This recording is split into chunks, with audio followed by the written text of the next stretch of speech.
नमो नारायण। जय गौ माता, वंदे मातरम। भारती को प्रणाम और हृदय से ओम शम शनिश्चराय नमः। प्रेम मित्रों, साथियों, जब हम संसार में आए न, तब से हमारी माता पिता हमारी हर खुशी, हमारी हर ख्वाहिश को पूरा करने में अपना सब कुछ निछावर किया। क्या आपने कभी सोचा है उनकी ख्वाहिश को पूरा करने का?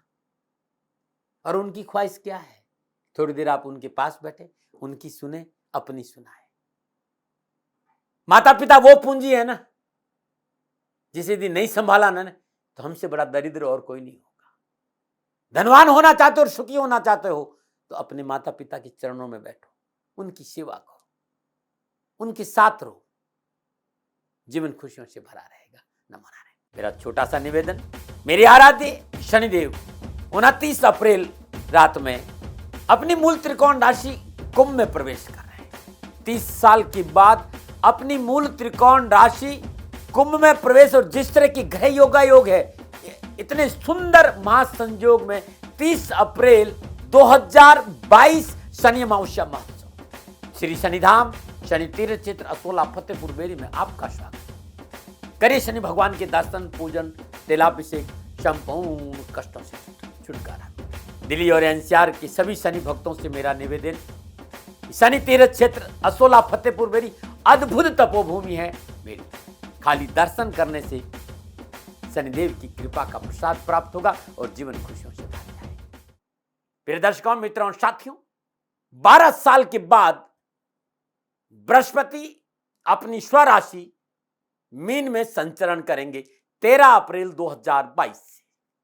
बृहस्पति लगभग 1 साल कुछ महीनों में एक राशि पार करता है, तो अपनी स्वराशि मीन में आने में उन्हें 12 साल लगा है। और 12 साल के बाद सोम के नक्षत्र यानी पूर्व भाद्रपद नक्षत्र में बृहस्पति 13 अप्रैल 2022 दोपहर 3:48 पर अपनी राशि में प्रवेश करेंगे। पूर्व भाद्रपद नक्षत्र बृहस्पति का अपना नक्षत्र है। यहां ये 28 अप्रैल तक रहेंगे और 28 अप्रैल को रात्रि 9:20 के आसपास उत्तर भाद्रपद नक्षत्र में प्रवेश करेंगे। उत्तर भाद्रपद नक्षत्र शनिदेव का नक्षत्र है और यहां बृहस्पति 28 अप्रैल से लेकर 29 दिसंबर 2022 तक इसी नक्षत्र में संचरण करेंगे। 28 जुलाई 2022 को बृहस्पति स्वराशि मीन में रात्रि 2:09 के आसपास वक्री होंगे। 28 जुलाई से 23 नवंबर 2022 तक बृहस्पति वक्री अवस्था में स्वराशि मीन में संचरण करेंगे। यानी 118 दिन या लगभग 4 महीने 6 दिन के आसपास बृहस्पति देव वक्री अवस्था में मीन राशि में संचरण करेंगे, क्योंकि बृहस्पति देव अपनी स्वयं की राशि में है, अपने स्वयं के नक्षत्र में है और वक्री अवस्था में ग्रह का चेष्टा बल बढ़ जाता है। तो इन 4 महीनों में भी बृहस्पति लाभदायक फल प्रदान करेंगे। बृहस्पति का यह राशि परिवर्तन कि 12 साल के बाद मीन राशि में प्रवेश 12 राशियों पर क्या प्रभाव डालेगा, इस विषय पर आऊंगा। लेकिन इस विषय पर आऊं उससे पहले कुछ कहना चाहता हूं। यदि आप ये सुनना नहीं चाहते हैं, आपको लगता है कि वीडियो बड़ा हो रहा है, तो फोन में भी व्यवस्था है, यूट्यूब पे भी, इसको फॉरवर्ड करके आप राशिफल पे आ जाए। लेकिन जानना बहुत जरूरी है बृहस्पति को, क्योंकि मानव जीवन पर देवगुरु बृहस्पति का अपना एक प्रभाव है। जीवन के सुख, स्वास्थ्य, समृद्धि, सकारात्मकता बिना देवगुरु बृहस्पति की कृपा से मिल नहीं सकती। यदि हम लोगों की जन्म कुंडली में बृहस्पति अनुकूल है, हमारी जीवन की गाड़ी सुगमतापूर्वक अपने अपनों के साथ आगे बढ़ जाती है। भारतीय ज्योतिष में बृहस्पति देव को 9 ग्रहों में सबसे शुभ ग्रह माना है। बृहस्पति देव संयम, शील, धर्म के कारक ग्रह है।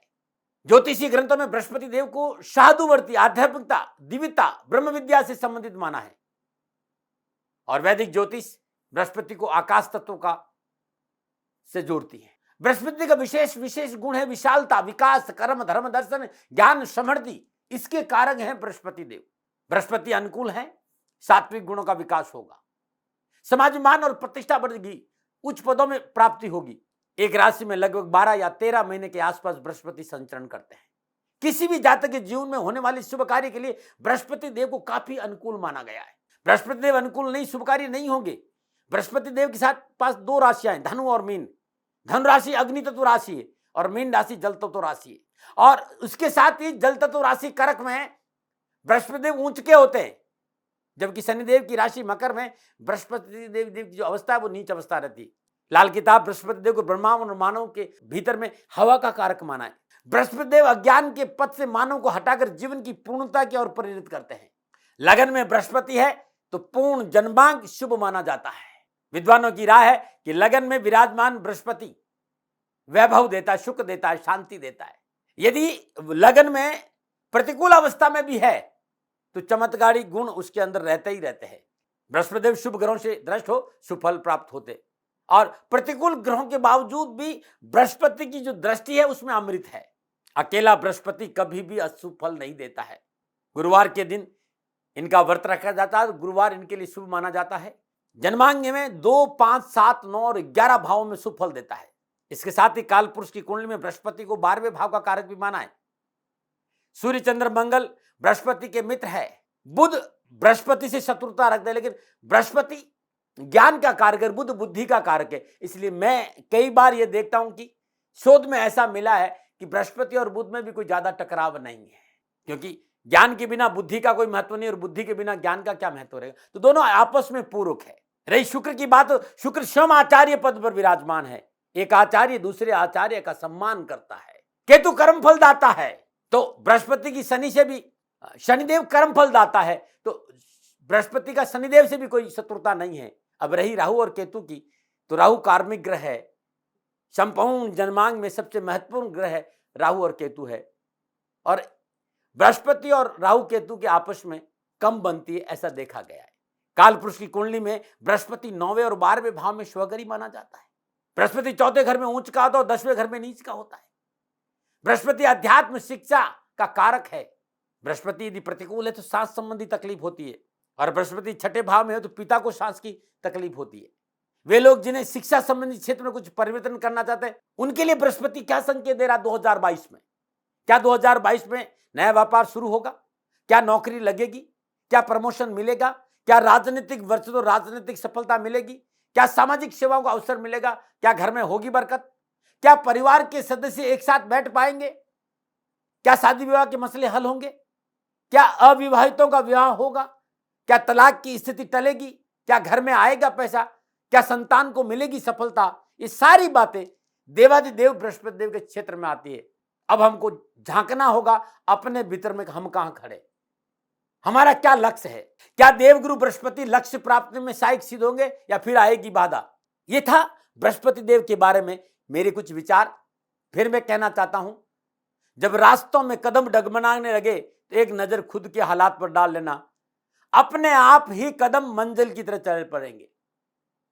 अब बृहस्पति देव का 12 राशियों पर क्या प्रभाव रहेगा, यह महत्वपूर्ण विषय है।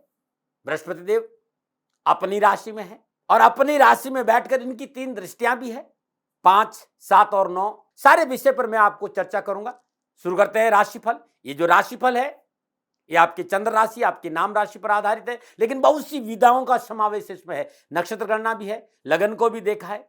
मैंने जो सूत्र मैं जानता हूं अपने जीवन में, वो सारे सूत्र मैंने इस फलादेश में लगाए हैं। मित्रों साथियों, राशिफल पुरुषों के लिए भी है, महिलाओं के लिए भी है, बुजुर्गों के लिए और बच्चों के लिए भी है। मेरा छोटा सा निवेदन, मेरे आराध्य शनिदेव 29 अप्रैल रात में अपनी मूल त्रिकोण राशि कुंभ में प्रवेश कर रहे हैं। 30 साल के बाद अपनी मूल त्रिकोण राशि कुंभ में प्रवेश, और जिस तरह की ग्रह योग है, इतने सुंदर महासंयोग में 30 अप्रैल 2022 शनि अमावस्या महोत्सव श्री शनिधाम शनि तीर्थ क्षेत्र असोला फतेहपुर बेरी में आपका स्वागत। करिए शनि भगवान के दर्शन, पूजन, तेलाभिषेक, संपूर्ण कष्टों से छुटकारा।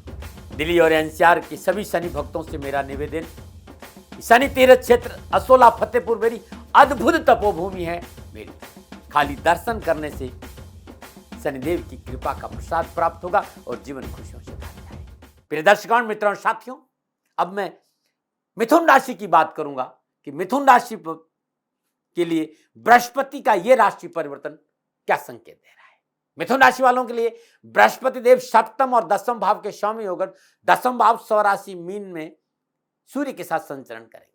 दसम भाव में विराजमान बृहस्पति की पंचम पूर्ण दृष्टि अपनी उच्च राशि कर्क पर दूसरे भाव पर है और सप्तम दृष्टि कन्या राशि चतुर्थ भाव पर है और नवम दृष्टि वृश्चिक राशि छठे भाव पर है। बृहस्पति की दृष्टि में अमृत होता है साथियों, अद्भुत लाभ मिलता है उनकी दृष्टि से। 28 जुलाई से 23 नवंबर 2022 तक बृहस्पति वक्री अवस्था में स्वराशि मीन दसम भाव में संचरण करेंगे। कैरियर, कारोबार, कामकाज, नौकरी, इन सारी चीजों को देखूं तो बृहस्पति सप्तम और दसम भाव का स्वामी होकर दसम भाव स्वराशि मीन में संचरण कर रहे हैं। वैदिक ज्योतिष के नक्षत्र गणनाओं के आधार पर बृहस्पति का यह राशि परिवर्तन कर्म भाव में है और अपनी ही राशि में है और अपने ही नक्षत्र में है, मजबूती देगा आपको। कार्य क्षमता और कार्य कुशलता में वृद्धि होगी। ये राशि परिवर्तन आपके लिए नए मापदंड, नई जिम्मेदारियां तय करेगा। बृहस्पति की पंचम दृष्टि धन भाव पर है। आर्थिक दृष्टिकोण से यह राशि परिवर्तन आपके लिए सुदृढ़ता लाएगा। सरकारी कार्यों में सफलता मिलेगी। कैरियर संबंधी परेशानी से मुक्ति मिलेगी। सरकारी और गैर सरकारी नौकरी में आप हैं तो आपका मनोनुकूल प्रमोशन, स्थानांतरण, साथ ही आर्थिक सुदृढ़ता बढ़ेगी। आप व्यवसाय में हैं तो व्यवसाय में सफलता मिलेगी, लाभ मिलेगा। मार्केट में आपकी साख और मान सम्मान और यश बढ़ेगा। बृहस्पति की सप्तम पूर्ण दृष्टि चतुर्थ भाव पर, शुक्र भाव पे, माता के भाव पे, जनता का भाव, भूमि भवन का भाव है, व्यक्तिगत प्लेजर का भाव है। आप राजनीति में हैं तो आपकी यश और कीर्ति बढ़ोतरी होगी। ये समय चल और अचल संपत्ति की प्राप्ति का प्रबल योग दे रहा है। आप भूमि, मकान, वाहन खरीद सकते हैं। माता का आशीर्वाद आपको मिलेगा। माता के आशीर्वाद से बहुत सी परेशानियों से आपसे मुक्ति मिलेगी, परंतु इस बात का ध्यान रखें 28 जुलाई से 13 नवंबर के बीच में विवादित प्रॉपर्टी में पूंजी निवेश नहीं करिएगा। काल पुरुष की कुंडली में दसम भाव मकर राशि का है और मकर राशि में बृहस्पति नीच के भी माने गए। किसी भी अनैतिक तरीके से फायदा उठाने का प्रयास लोगों का नहीं करें। बस इन चीजों का ध्यान रखें, बाकी लाभ तो है ही। देवगुरु बृहस्पति की पूर्ण नवम दशा छठे भाव पर होने के कारण अनावश्यक उठापटक, परेशानियां, विघ्न बाधाओं से छुटकारा मिलेगा। शत्रु शांत होगी। राजनीतिक और सामाजिक में अनुकूल परिस्थितियां आपके लिए लाभदायक साबित होगी। अधिकारी वर्ग से अच्छे सहयोग के कारण आप पदोन्नति के अवसर मिलेंगे आपको बहुत अच्छे। साथ ही आय के नए साधन उपलब्ध होंगे। कठिन परिश्रम, कड़ी मेहनत का परिणाम बहुत अच्छा होगा और समाज में आपका वर्चस्व बढ़ेगा। सामाजिक सरोकार व्यवसाय में सहयोगी साबित होगा। ननियाल और ददियाल पक्ष दोनों आपके लिए लाभकारी साबित होंगे। इस समय नए कारोबार के लिए, किसी प्रोजेक्ट पर काम करने के लिए आर्थिक सहयोग की प्राप्ति बहुत सहजता से होगी और लोन भी आपको मिल सकता है। बृहस्पति देव की सप्तम दृष्टि शुक्र भाव पर है, यानी चौथे भाव पर है। डोमेस्टिक एटमॉस्फेयर, पारिवारिक वातावरण, ये आपके लिए अच्छा रहेगा। चल अचल संपत्ति की प्राप्ति के प्रबल योग, भूमि भवन वाहन का सुख मिलेगा। पारिवारिक मसले हल होंगे और पारिवारिक परेशानी से मुक्ति मिलेगी। देवगुरु बृहस्पति पारिवारिक सामंजस्य और सौहार्दपूर्ण वातावरण बनाने में पूर्ण सहयोग आपको देंगे। दाम्पत्य सुख अनुकूल रहेगा। जीवन साथी का पूर्ण सहयोग प्राप्त होगा। घर में कोई शुभ और मांगलिक कार्य संपन्न होंगे। लेकिन एक बात ध्यान रखना साथी, पारिवारिक रिश्तों की कदर आपको करनी होगी। पारिवारिक आवश्यकताओं पर ध्यान देना पड़ेगा और माता के साथ किसी तरह तलखी नहीं आए, ये पूर्णता आपको सजगता बरतनी पड़ेगी। विवादित सौदों से दूर रहना पड़ेगा, इस बात का भी ध्यान रखें। आप युवा हैं तो इस वर्ष व्यवसाय, नौकरी संबंधी कार्यों में अच्छी सफलता मिलेगी। यह समय युवा वर्ग के लिए कम मेहनत, लाभ अधिक का योग है। परिवार के सहयोग में अनुकूलता आएगी। आर्थिक परेशानी से मुक्ति मिलेगी। आर्थिक पक्ष सुदृढ़ होगा। मनोबल मजबूत होगा। शादी विवाह संबंधी मसले बड़ी सहजता से निपटेंगे। विद्यार्थियों के लिए शिक्षा के क्षेत्र में अच्छे योग नजर आ रहे हैं। पढ़ाई में रुचि बढ़ेगी, पढ़ाई में मन लगेगा। परीक्षा परिणाम अच्छे रहेंगे और उच्च शिक्षा में अध्ययनरत विद्यार्थियों को शिक्षकों का पढ़ाई में अच्छा सहयोग मिलेगा। बस एक बात का ध्यान रखना है कि बहुत ज्यादा जरूरी नहीं है तो स्कूल और कॉलेज में कोई परिवर्तन नहीं करिए, क्योंकि स्कूल कॉलेज बदलने से आपकी पढ़ाई प्रभावित हो सकती है। स्वास्थ्य के दृष्टिकोण से आपको थोड़ी सी सावधानी बरतनी पड़ेगी। खान पान में स्वच्छता रखें। पेट संबंधी कोई तकलीफ नहीं हो, इस बात पर ध्यान रखें। एसिडिटी संबंधी कोई बीमारी है, तुरंत चिकित्सक का सहारा लें। पेट की बीमारी में लापरवाही नहीं बरतना है। अब आपके लिए बृहस्पति के राशि परिवर्तन की कुछ विशेष बातें जिस पर आपको ध्यान देना है। 28 जुलाई से 23 नवंबर के बीच में बृहस्पति देव वक्री अवस्था में स्वराशि मीन में दसम भाव में संचरण करेंगे और उस समय जिस नक्षत्र में वो शनिदेव का नक्षत्र, तो कर्म और धर्म का मिलन है। तो नीति नियम सिद्धांतों का पालन करना बहुत जरूरी, नैतिकता का दामन पकड़ना बहुत जरूरी। प्रत्येक कार्य धैर्य और संयम से करें और एक के बाद एक कदम उठाए। जल्दबाजी में कदम नहीं उठाए, अन्यथा लाभ की बजाय हानि हो सकती। जल्दबाजी और स्वयं की संतुष्टि को देखना बहुत जरूरी। जल्दबाजी से कोई भी कार्य करेंगे तो कार्य में सफलता नहीं मिलेगी।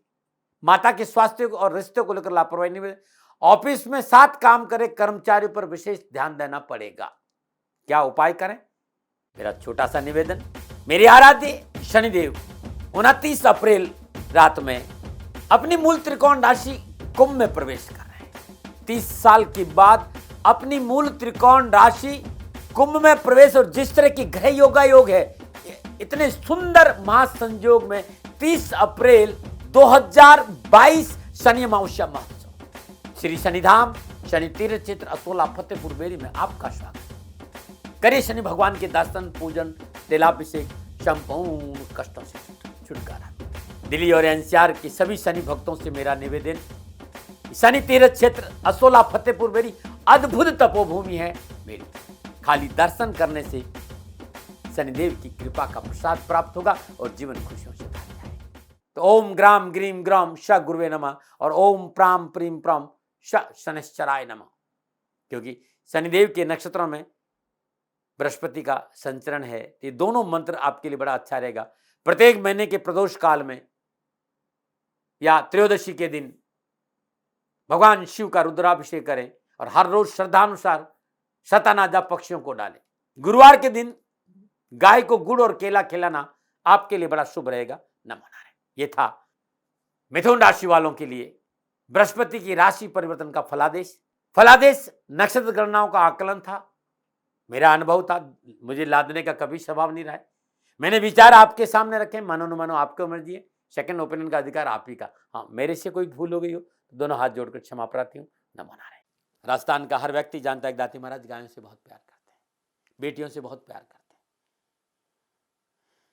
हजारों सैकड़ों बेटियों के लिए, जीवन के लिए मैंने अपना संपूर्ण जीवन दिया है और ये मेरा शौक था, मेरी राष्ट्र की धरोहर थी और ये करना मेरा कर्तव्य और कर्म था। मैं आपको किसी वजह से नहीं सुना रहा हूँ, बस खाली बता रहा हूँ कि ये मेरा जीवन का लक्ष्य रहा है।